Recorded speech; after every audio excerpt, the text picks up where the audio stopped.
9월의 미 고용지표에서 실업률이 4.4%로 올라갔으나 일자리는 11만 9천 개 늘어나 반등한 것으로 나타났습니다. 모기지 이자율이 하락세를 보이자 10월 미 기존주택 판매가 전달보다 1.2%, 전년보다는 1.7% 증가한 것으로 나타났습니다. 국경순찰대가 감시 추적 장비들을 동원해 수상한 운전자들에 대해선 감시 추적하며 지역경찰에 통보해 체포하는 작전을 전개하고 있는 것으로 나타났습니다. 트럼프 대통령이 미국에 투자하는 외국 기업들이 자국에서 숙련 근로자들을 데려오는데 적극 환영할 것이라고 강조했습니다. 제22기 민주평화통일자문회의 워싱턴 협의회가 오늘 공식 출범했습니다.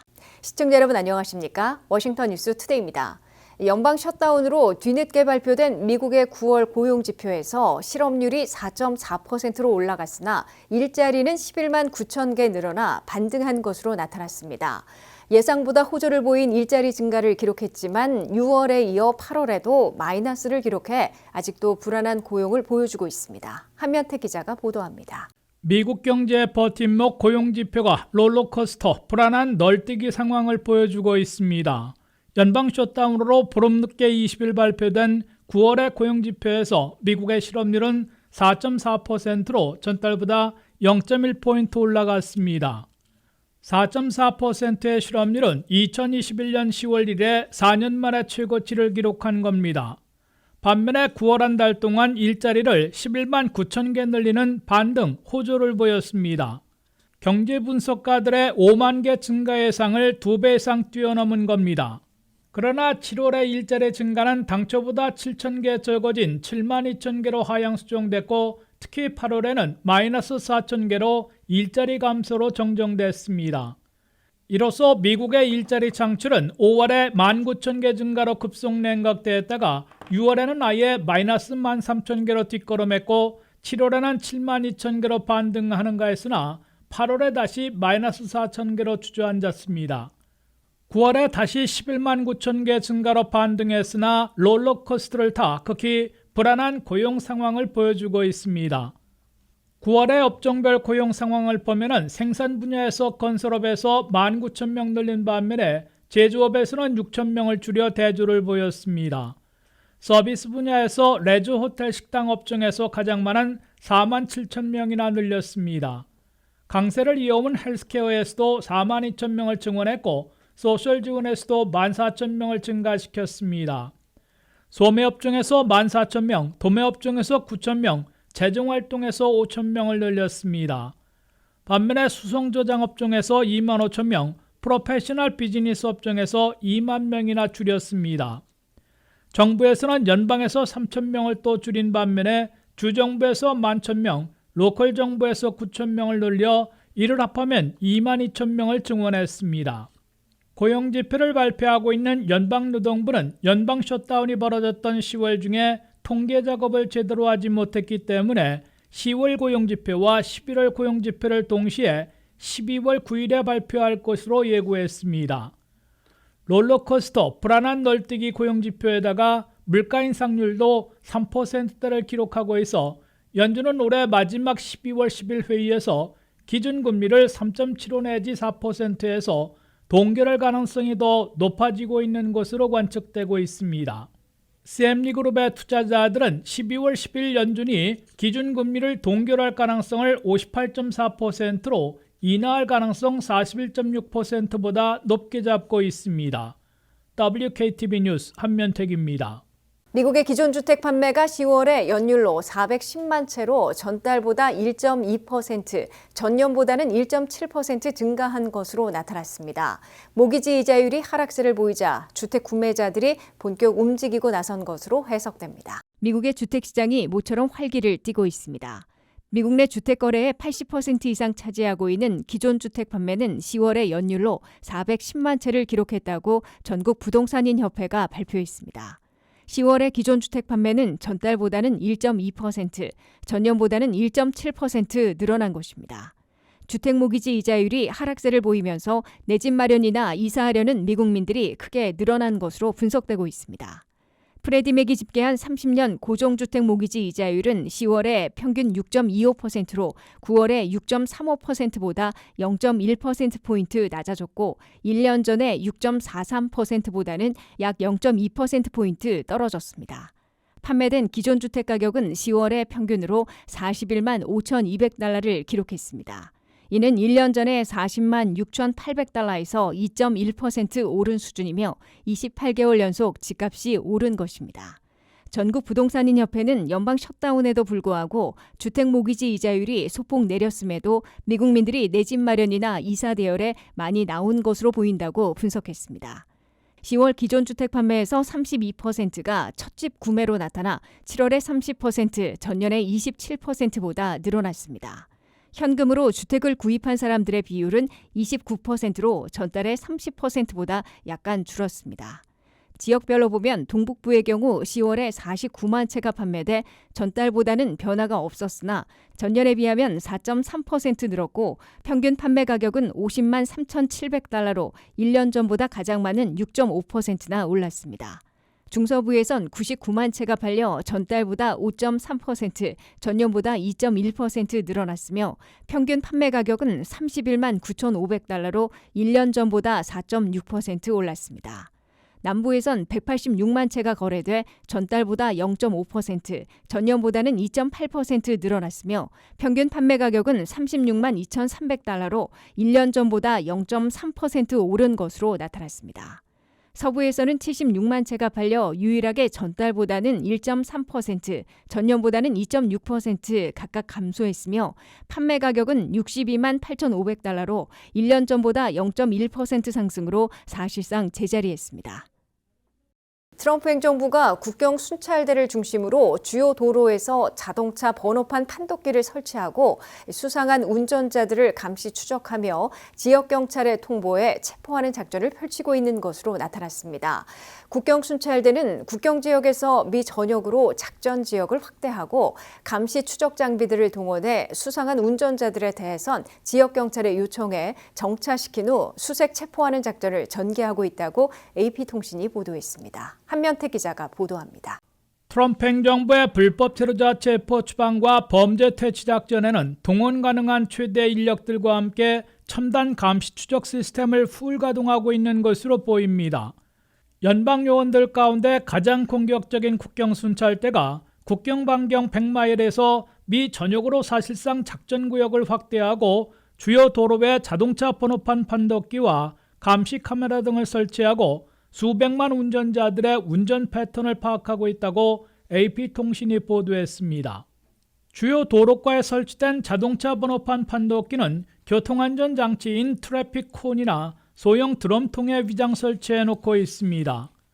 자동차 번호판 판독기로 수백만 명의 운전자들이 어디서 출발해 어느 도로를 이용하고 어디로 가고 있는지 운전 패턴들을 분석하고 있습니다.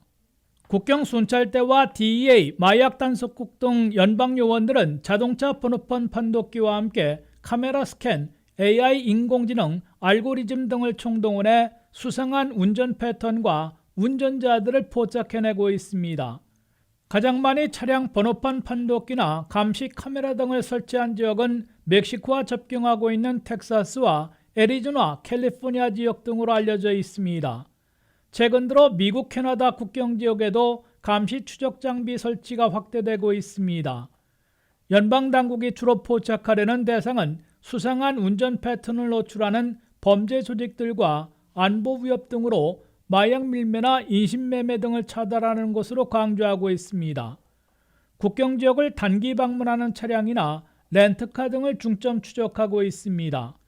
그러나 다수는 불법 체류자 의심자를 집중 감시 추적하고 있는 것으로 꼽히고 있습니다. 국경 순찰대와 마약 단속국 등 연방 당국이 수상한 운전자를 포착하게 되면 연방 당국과 합의한 지역 경찰 등 사법 당국에 즉각 통보됩니다. 지역 경찰이나 보안관들은 연방 당국이 보내온 차량과 운전자 정보를 토대로 해당 차량을 정차시킨 후에 스피딩, 속도 위반이나 신호 위반 등을 이유로 대며 수색을 실시하고 불법 체류자나 범죄자로 의심되면 현장에서 체포하고 있습니다. WKTV 뉴스 한면택입니다. 트럼프 대통령이 강성 지지층인 일부 마가 운동가들의 H-1B 비자에 대한 반대를 일축하고 미국에 투자하는 외국 기업들이 숙련 근로자들을 데려오는데 적극 환영할 것이라고 강조했습니다. 트럼프 대통령은 미국 투자 외국 기업들이 숙련 인력을 자국에서 데려오는 것을 환영하는 것도 미국을 위대하게 만드는 마가라고 강조했습니다. 도널드 트럼프 대통령이 조지아의 한국인 구금 사태를 예로 들면서 H-1B 전문직 취업 비자의 유지 옹호를 강조하자 그의 강성 핵심 지지층인 마가 운동가들이 반대하고 나섰으나 대통령의 뜻에 제동을 걸지는 못하고 있습니다. 트럼프 대통령은 사우디아라비아 투자 포럼에 참석한 자리에서 미국에 투자하는 외국 기업들이 자국에서 숙련 인력들을 데려오는데 적극 환영할 것이라며 마가 운동가들의 비판을 일축했습니다. 트럼프 대통령은 미국에 수백억을 투자해 제조 공장을 건설하려는 외국 기업들은 수천 명의 숙련 기술자들을 미국에 데려와야 한다며 나는 이들을 환영할 것이라고 강조했습니다. 트럼프 대통령은 미국에 투자해 컴퓨터 칩 제조 공장을 세우려 할 때 숙련 기술자들을 데려오지 못한다면 누가 투자하겠느냐고 지적했습니다. 트럼프 대통령은 특히 미국민 실업자들 중에서 컴퓨터 칩을 만들 수 있는 사람들을 채용할 수 있느냐면서 일정 분야에서는 미국 인력의 부족 때문에 외국 인재들을 영입할 수밖에 없는 상황임을 거듭 강조했습니다. 트럼프 대통령은 나는 마가를 매우 사랑한다면서 그러나 미국 투자 외국 기업들이 자국 인력을 데려와 제조 공장을 세우고 생산해내며 미국인들에게 방법을 가르쳐주게 한다면 그것도 미국을 위대하게 만드는 마가라고 밝혔습니다. 트럼프 대통령의 이런 입장은 관세 정책을 추진하며 외국 정부의 민간 기업들의 미국 투자를 최대한 유치하고 있는데 초기 일정 기간은 해당 국가에서 숙련 인력들을 데려오도록 허용해야 하는 현실을 강조한 것으로 해석되고 있습니다. 트럼프 대통령은 한국 등 각국으로부터 수천억 달러씩 투자를 유치해 미국 제조업을 활성화시키려면 투자 기업들이 자국민 숙련 인력을 데려오도록 비자 문제를 해결해야 합니다. 트럼프 행정부는 한 해 8만 5천 명의 외국 인재들에게 발급하고 있는 H-1B 전문직 취업 비자를 비롯해 L-1 주재원 비자, O 특기자 비자, B-1 B2 사업 방문 비자, 이 투자 비자를 적극 활용해야 하는 상황입니다. 이에 대해 마가 운동가들은 외국 인력들을 대거 허용한다면 미국민들이 일자리를 빼앗기게 된다며 이는 아메리카 퍼스트와 어긋난다고 성토하고 있습니다. 일부에서는 H-1B 비자의 경우 비자 소지자들의 평균 연봉이 6만 6천 달러로 미국민 평균 소득 8만 5천 달러보다 2만 달러나 낮다면서 완전한 사기로 비자 자체를 폐지해야 한다고 주장하고 있습니다. 트럼프 대통령이 마가 운동가들의 반대를 잠재우고 미국 투자 외국 기업들이 숙련 인력들을 자국에서 데려올 수 있도록 전향적인 비자 정책을 펼칠지 주목되고 있습니다. 제22기 민주평화통일자문회의 워싱턴 협의회가 오늘 공식 출범했습니다. 박준영 회장을 중심으로 새로 위촉된 자문위원들이 참여한 가운데 한반도 평화와 통일을 위한 공공외교와 차세대 리더십 강화 등 향후 2년간의 활동 계획이 발표됐습니다. 안혜린 기자가 취재했습니다. 2025년 11월 19일 폴스처치 메리어트 앳 페어뷰 파크스에서 민주평화통일자문회의 제22기 워싱턴 협의회 출범식이 성황리에 열렸습니다. 조기중 주미대사관 총영사, 미주 부의장 이재수, 미주총연 관계자 등 지역 내 주요 인사와 귀빈 내외, 그리고 새로 위촉된 자문위원 등 약 100여 명이 참석했습니다. 이날 출범식은 22기 워싱턴 협의회의 향후 2년간 활동 방향과 비전을 공유하고 평화와 통일을 향한 새로운 출발을 알리는 자리였습니다. 박준영 워싱턴 협의회 회장은 환영사에서 우리가 멀리 고국을 떠나 살고 있지만 마음속 조국은 결코 멀어진 적이 없습니다. 여러분의 헌신과 지혜, 고국을 향한 마음이 우리의 앞을 밝히는 등불이 될 것이라고 말하며 자문위원들의 협력과 참여를 당부했습니다. 우리가 멀리 고국을 떠나와 살고 있지만 서로를 통해 고향을 느끼고 우리의 마음속 조국은 결코 멀어진 적이 없습니다. 이 출범식은 단순한 시작이 아니라 우리 워싱턴 교민들과 형통이 함께 만들어가는 평화와 희망의 약속입니다. 이해찬 22기 수석 부의장은 영상으로 현지 주민들과의 원활한 소통과 협력이야말로 해외 자문위원들의 가장 큰 헌신입니다. 평화통일 공공외교를 실천하는 사람들에게 경의를 표합니다. 22기의 출범으로 새 역사가 시작되었습니다라고 축하사를 말했습니다. 우리 동포 사회는 물론 현지 지역사회에서 현지 주민들과 이루어지는 원활한 소통과 협력이야말로 해외 자문위원님들이 가장 소중한 헌신이기 때문입니다.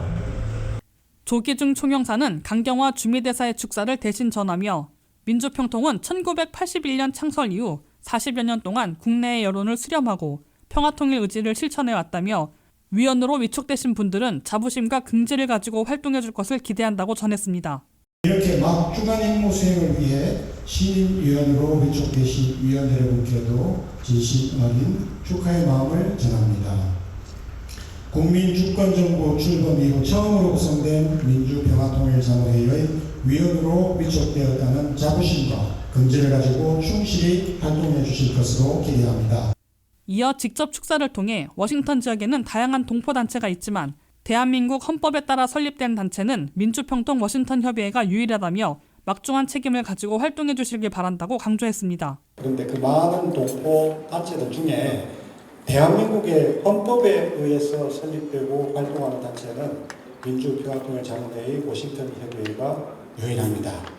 자, 그만큼 민주평화통일자문회의 워싱턴 협의회에 맡겨진 임무가 막중하다는 뜻이고 위원 한 분 한 분 여러분들의 역할도 그만큼 중요하다는 의미를 담고 있다고 생각합니다. 출범식에서는 특히 22기 워싱턴 협의회의 핵심 방향이 소개되었습니다. 국민과 함께 만드는 평화, 공존과 공동성장을 위한 통일 역량 강화, 차세대 여성 리더십 확장, 지역사회와의 협력 강화가 주된 목표로 설정되었습니다. 향후 협의회는 워싱턴 지역의 외교적 특성을 살려 공공외교 활동, 통일 기반 조성 사업, 차세대 평화 리더 육성 프로그램, 지역협력 네트워크 확대 등 다양한 사업을 추진할 예정입니다. WKTV 뉴스 안혜린입니다. 이상으로 워싱턴 뉴스투데이를 마치겠습니다. 시청해주신 여러분 고맙습니다.